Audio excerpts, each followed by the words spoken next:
반갑습니다. 농어촌 주택 비과세에 대해서 궁금해하시는 분들이 있어서 다시 한번 안내하겠습니다. 특히 도시 지역의 주택이더라도 농어촌 주택 비과세를 받을 수 있는 경우가 있거든요. 오늘은 특별히 동해에 있는 주택인데 이게 굉장히 소액이에요. 그리고 인구가 적은 도시가 있잖아요. 속초시라든지 공주시, 동해시, 조그만한 소도시들은 농어촌 주택 비과세를 받을 수 있는 길이 있거든요. 오늘 그 소식 자세하게 안내하겠습니다.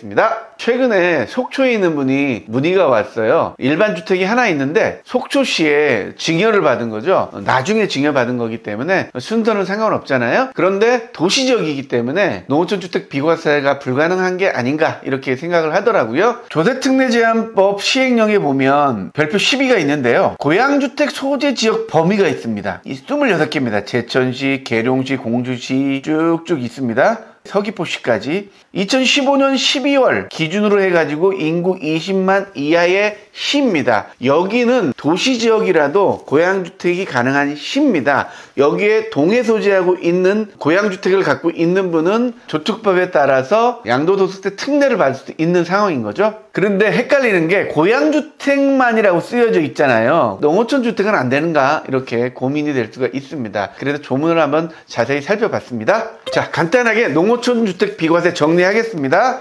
조세특례제한법 99조의 4에 보면 농어촌 주택 등 취득자에 대한 양도소득세 과세 특례를 말합니다. 자, 특별하게 양도소득세를 면제해 주겠다는 건데 2주택일 때 우리가 비과세를 받을 수 없잖아요. 특별한 경우를 제외하고서. 그래서 조건에 맞으면 도시지역에 1주택이 있고 농어촌 주택이 하나 있더라도 2주택으로 보지 않겠다. 농어촌 주택은 주택수에 없는 걸로 보기에 도시에 있는 주택을 비과세 해주겠다는 제도입니다. 첫 번째 조건은 일반 주택을 보유하고 있는 1세대입니다. 1세대당 하나입니다. 두 번째는요, 농어촌 주택 취득 시기가 2003년 8월 1일부터 가능하고요.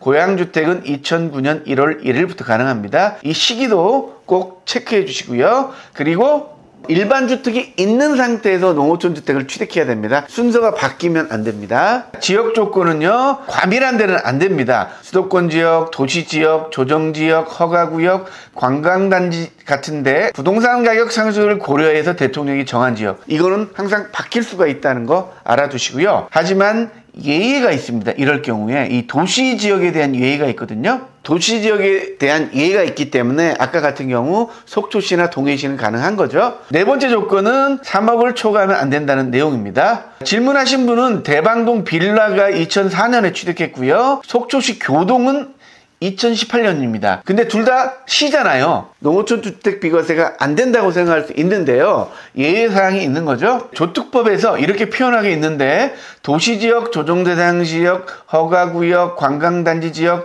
대통령이 정한 지역을 제한지역으로서 인구 규모가 적은 대통령으로 정하는 동해 소지하는 경우에는 농어촌 주택 등 양도소득세 과세 등이 가능하다는 겁니다.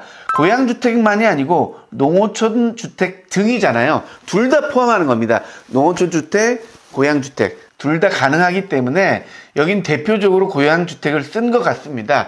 제가 국세청에 정확하게 질의를 해놨으니까요. 답변이 오면 그때 정확하게 말씀드리겠습니다. 자, 그래서 다른 조건은 다 만족하는데 내가 도시지역에 있습니다. 근데 그 도시지역이 26개, 이 시에 있는 동해 소재하더라도 양도소득세 과세 특례를 받을 수 있다는 사실입니다. 바로 이겁니다. 계룡시, 공주시, 논산시, 보령시, 당신시, 서산시, 동해시, 삼척시, 속초시, 태백시, 김제시, 남원시, 정읍시, 광양시, 나주시, 김천시, 문경시, 상주시, 안동시, 영주시, 영천시, 밀양시, 사천시, 통영시, 서귀포시. 야, 이렇게 여기 시에 있는 주택을 증여받거나 상속받으시는 분들, 갑자기 주택을 받아가지고 도시지역에 있는 비싼 주택을 비과세 받지 못하면 억울하잖아요. 그렇기 때문에 여기에 주택이 있는 분들은 오늘 내용 잘 숙지하시기 바라겠습니다. 농어촌 주택 등 취득자에 대한 과세 특례 신고를 해야만이 비과세를 받을 수가 있습니다. 안 하면은 세금 내야 돼요. 그래서 이거는 특별하게 해주는 거기 때문에 본인이 챙겨야 됩니다. 바로 이 서식에 따라서 여러분이 신고를 해야 됩니다. 여기 자세히 보면요, 어떻게 신고하는지 다 나와 있거든요. 이 서식을 다운 받으셔가지고 당사자들은 이렇게 연습을 해보면 좋을 것 같습니다. 제 블로그에요, 첨부를 해드렸거든요. 여기도 마찬가지입니다. 이렇게 첨부를 해드렸으니까 제가 유튜브 더보기 페이지에 이 블로그를 링크해 드릴 테니까요. 농어촌 주택 등 양도소득세 과세 특례에 대해서 궁금하신 분들, 우리가 농어촌 주택 비과세 이렇게 간단하게 표현하는데요.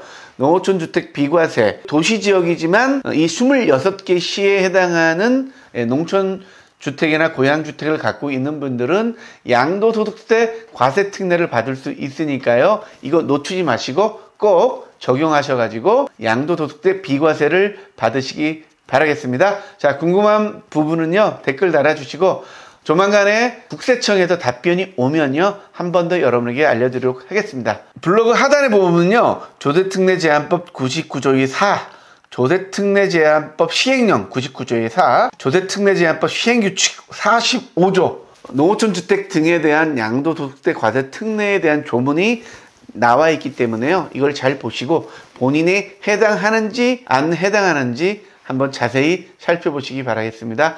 궁금한 부분은 댓글 부탁드리겠습니다. 네, 감사합니다.